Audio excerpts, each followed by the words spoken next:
ओम शांति। ये बाबा की 13 तारीख की साकार वाणी है।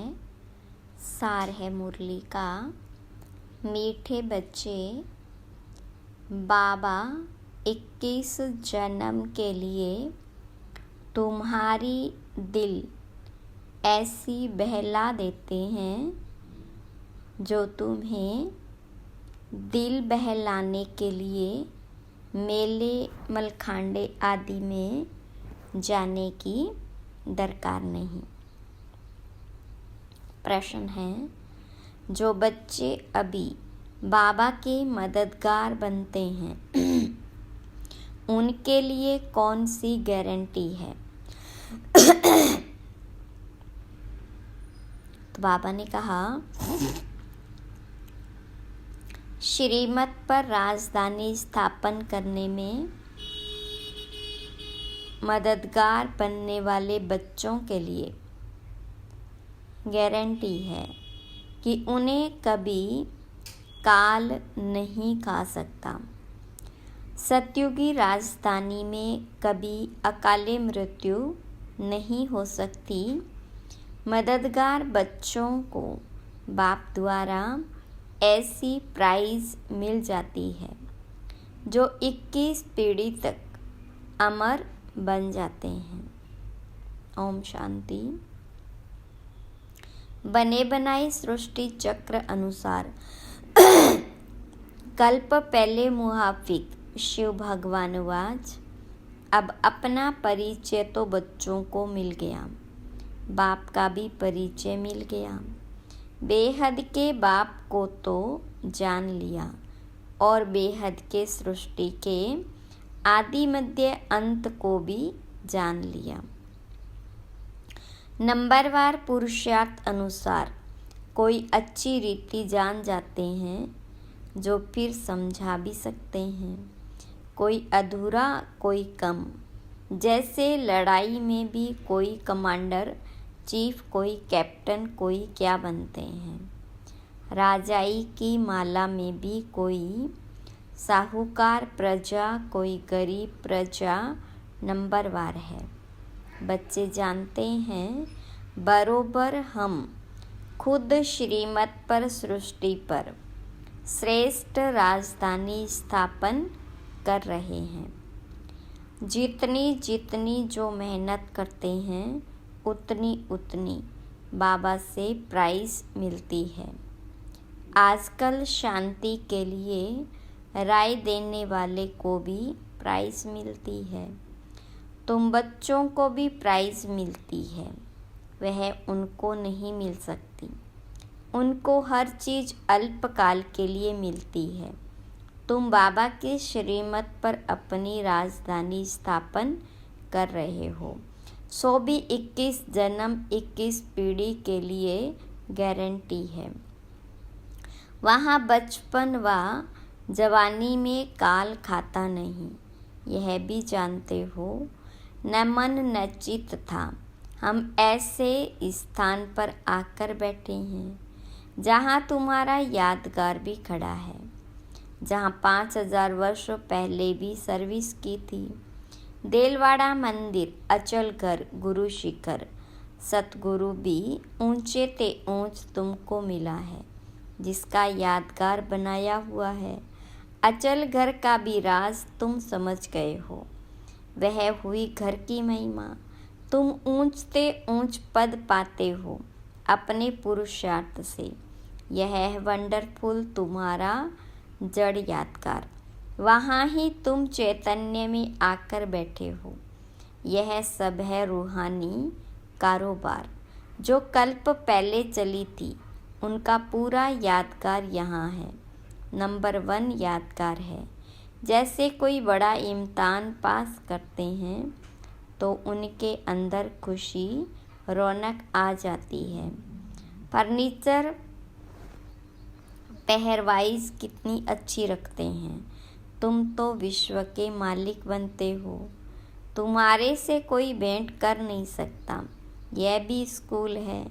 पढ़ाने वाले को भी तुम जान गए हो। भगवानुवाच, भक्ति मार्ग में जिसको याद करते हो पूजा करते हो, कुछ भी पता नहीं पड़ता। बाबा ही सन्मुख आकर सब राज समझाते हैं, क्योंकि यह यादगार सब तुम्हारे पिछाड़ी की अवस्था के हैं, अभी रिजल्ट नहीं निकली है। जब तुम्हारी अवस्था संपूर्ण बन जाती है, उनका फिर भक्ति मार्ग में यादगार बनता है। जैसे रक्षाबंधन का यादगार होता है, जब पूरी पक्की राखी बांध हम अपना राज्य भाग्य ले लेते हैं, तब फिर यादगार नहीं मनाते। इस समय तुमको सभी मंत्रों का अर्थ समझाया है, ओम का अर्थ समझाया है। ओम का अर्थ कोई लंबा नहीं है। ओम का अर्थ है अहम आत्मा मम शरीर, मैं आत्मा हूँ और यह मेरा शरीर है। अज्ञान काल में भी तुम देह अभिमान में रहते हो, तो अपने को शरीर समझते हो। दिन प्रतिदिन भक्ति मार्ग नीचे गिरता जाता है, तमो प्रधान बनता जाता है। हर चीज़ पहले सतो प्रधान होती, भक्ति भी पहले सतो प्रधान थी। जब एक सत शिव बाबा को याद करते थे भी बहुत थोड़े। दिन प्रतिदिन वृद्धि बहुत होनी है। विलायत में भी जास्ती बच्चे पैदा करते हैं तो उनको इनाम मिलता है। बाबा कहते काम महाशत्रु है। सृष्टि की बहुत वृद्धि हो चुकी है, अब पवित्र बनो। तुम बच्चे सृष्टि के आदि मध्य अंत को अब बाबा द्वारा जान चुके हो। सतयुग में भक्ति का नाम निशान नहीं है। अभी तो कितनी धूमधाम है, मेले मलखांडे बहुत लगते हैं, जो मनुष्य जाकर दिल को बहला ले। तुम्हारा दिल तो बाबा आकर बहलाते हैं 21 जन्मों के लिए, जो तुम सदैव बहलते रहते हो। तुमको कभी मेले आदि में जाने का ख्याल भी नहीं आएगा। कहाँ भी मनुष्य जाते हैं सुख के लिए, तुमको कहाँ पहाड़ों पर जाने की दरकार नहीं। यहाँ देखो कैसे मनुष्य मरते हैं। मनुष्य तो सतयुग कलयुग स्वर्ग नरक को भी नहीं जानते। तुम बच्चों को तो पूरा ज्ञान मिला है।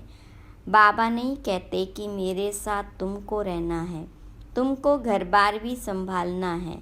बच्चे जुदा तब होते हैं जब कोई खिटपिट होती है, फिर भी तुम बाबा के संग रह नहीं सकते हो।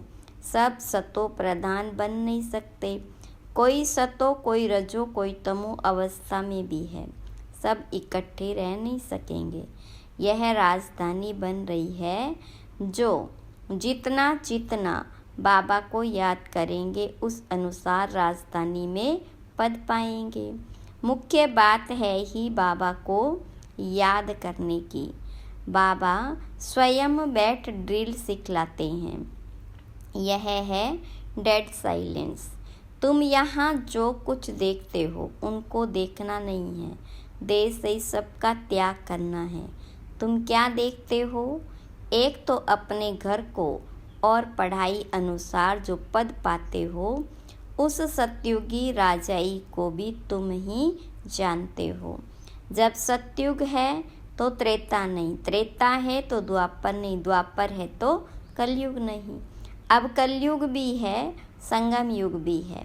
बल तुम बैठे पुरानी दुनिया में हो, परंतु बुद्धि से समझते हो हम संगम युगी हैं। संगम युग किसको कहा जाता है, यह भी तुम जानते हो।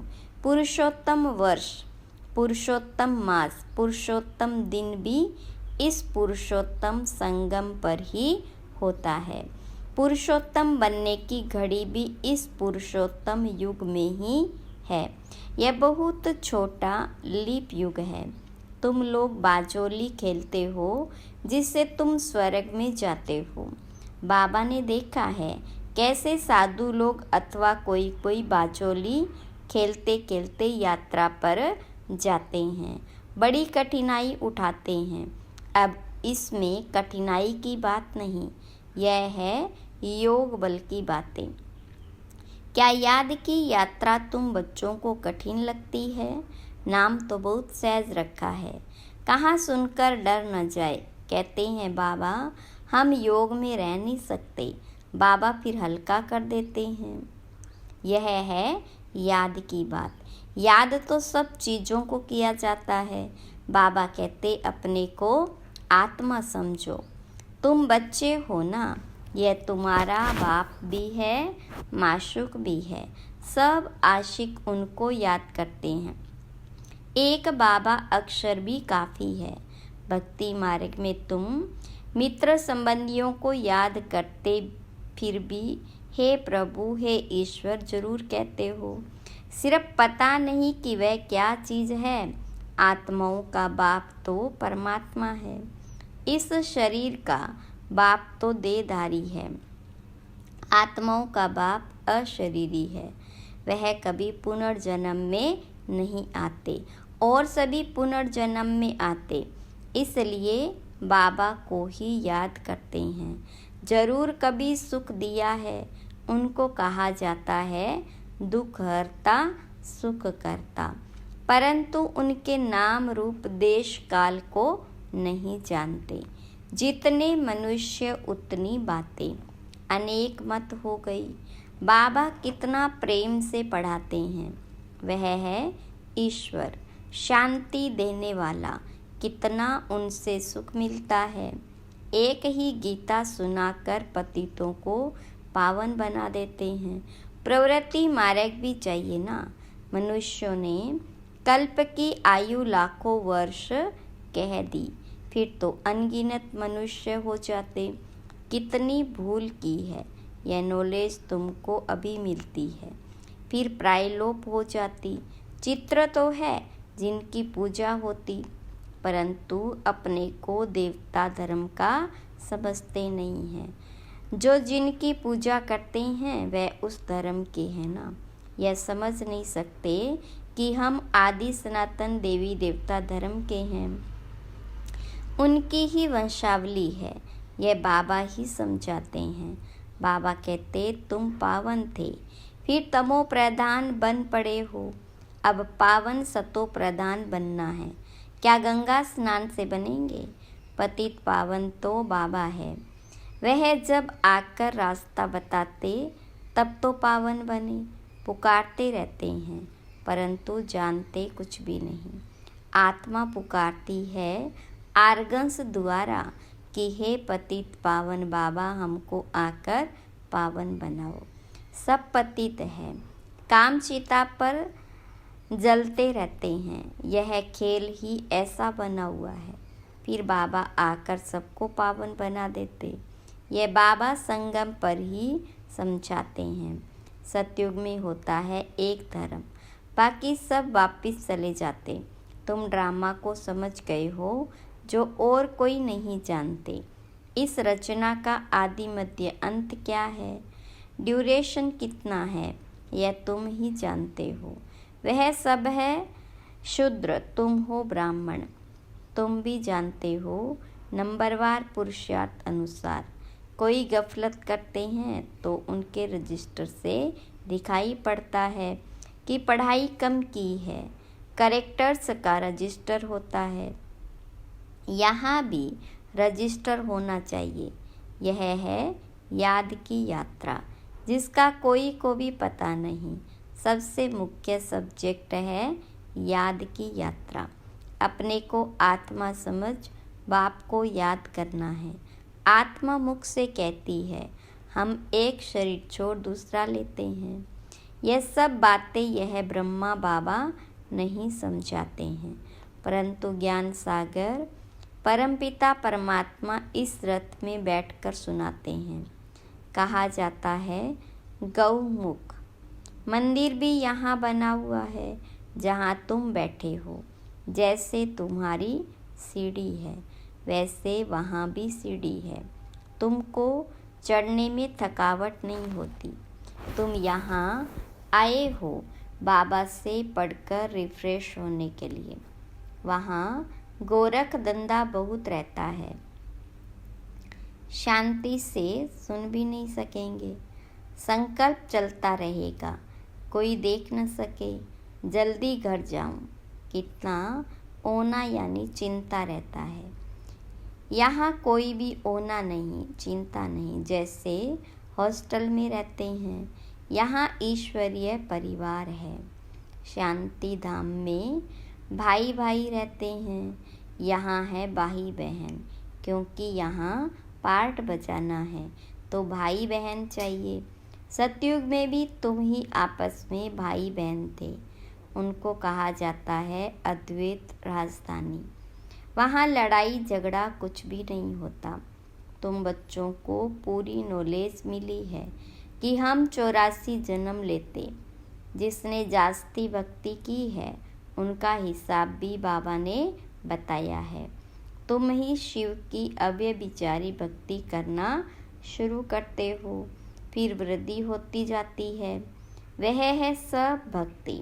ज्ञान तो एक ही होता है। तुम जानते हो, हमको शिव बाबा पढ़ाते हैं। यह ब्रह्मा तो कुछ भी नहीं जानते थे। जो ग्रेट ग्रेट ग्रैंडफादर था वह इस समय यह बने हैं, फिर मालिक बनते हैं। तत्वम, बाबा कहते तुम भी बनते हो। एक तो मालिक नहीं बनेंगे ना, तुम भी पुरुषार्थ करते हो। यह है बेहद का स्कूल। इसकी ब्रांचेस ढेर होंगी, गली गली घर घर में हो जाएगी। कहते हैं हमने अपने घर में चित्र रखे हैं। मित्र संबंधी आदि आते हैं तो उनको समझाते हैं। जो इस झाड़ के पत्ते होंगे वह आ जाएंगे। उन्हों के कल्याण के लिए तुम करते हो। चित्रों पर समझाना सहज होगा। शास्त्र तो ढेर पढ़े हैं, अब सब भूलने हैं। बाबा है पढ़ाने वाला, वही सच्चा ज्ञान सुनाते हैं। अच्छा, मीठे मीठे सिकिलदे बच्चों प्रति माता पिता बाप दादा का याद प्यार और गुड मॉर्निंग। रूहानी बाप की रूहानी बच्चों को नमस्ते। रूहानी बच्चों की रूहानी बाप दादा को याद प्यार गुड मॉर्निंग और नमस्ते। धारणा के लिए मुख्य सार। डेड साइलेंस की ड्रिल करने के लिए यहाँ जो कुछ इन आँखों से दिखाई देता है उसे नहीं देखना है। देश सहित बुद्धि से सबका त्याग कर अपने घर और राज्य की स्मृति में रहना है। दूसरी पॉइंट, अपने कैरेक्टर्स का रजिस्टर रखना है।